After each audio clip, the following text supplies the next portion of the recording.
안녕하세요. 요즘 군대는 처음이라 채널의 주인장입니다. 오늘은 군대에서 안 놔주는 예방접종 중 맞고 가면 좋을 것 같은 예방접종을 소개해 드리려고 합니다.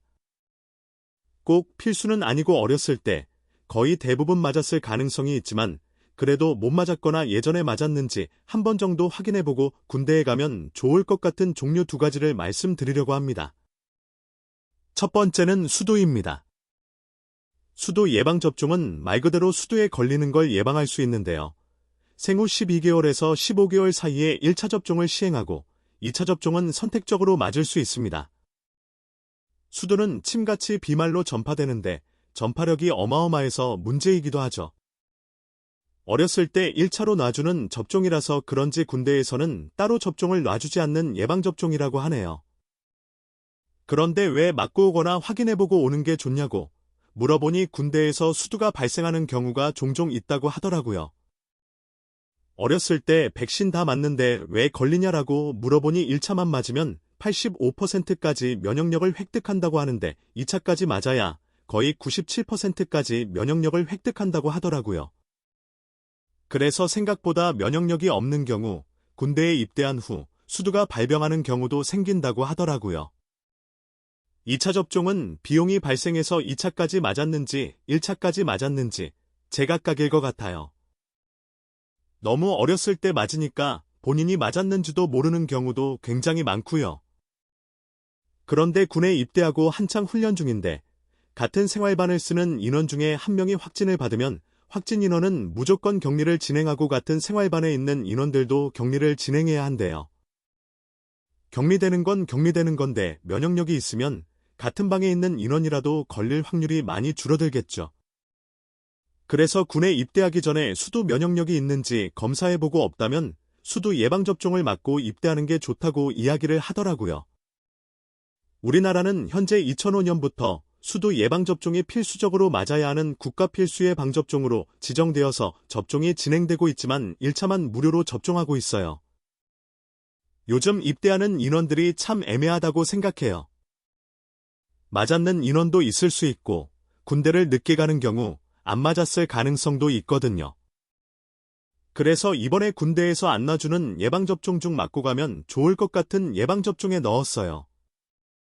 만약에 군대에서 수두에 걸리면 어떻게 되는지도 궁금해서 물어봤어요.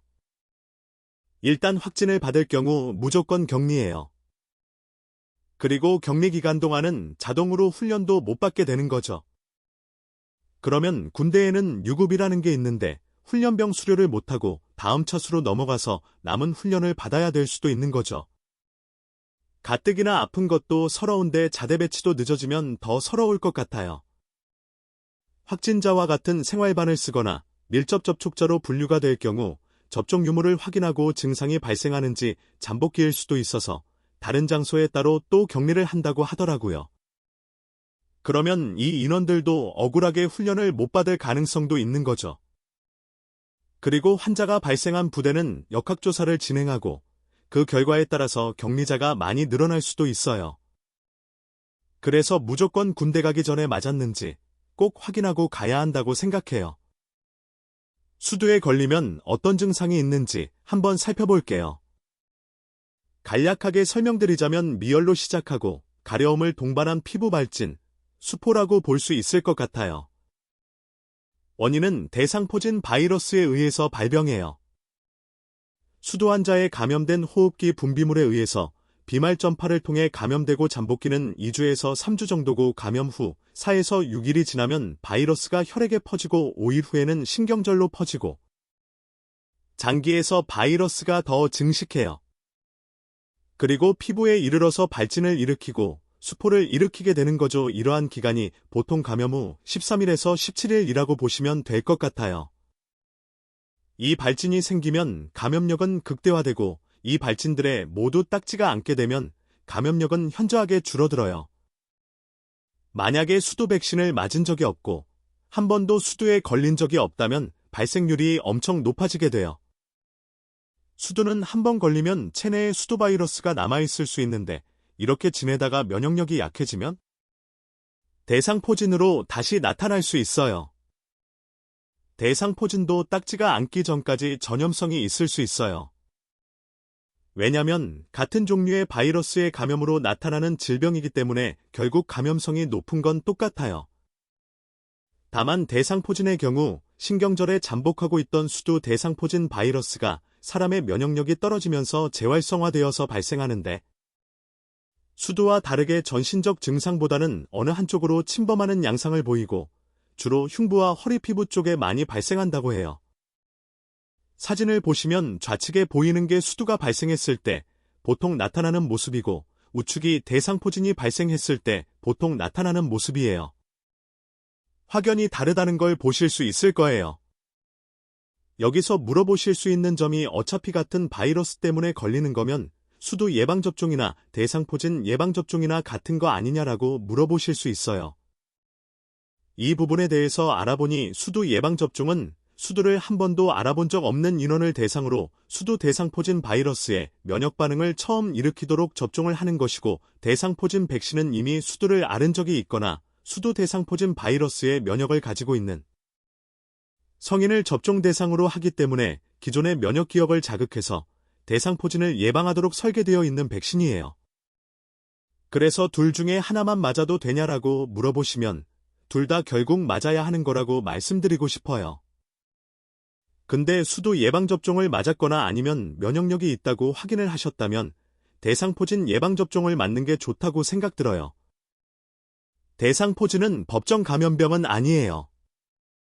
주로 발병하는 대상도 주로 면역력이 떨어지는 60세 이상의 성인에게서 발생한다고 보고되고 있어요.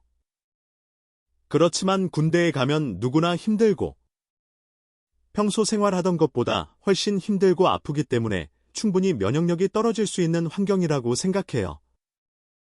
그래서 예전에 수두를 앓은 적이 있는 사람이라면 대상포진에 대해서도 고민해 봐야 한다고 생각해요.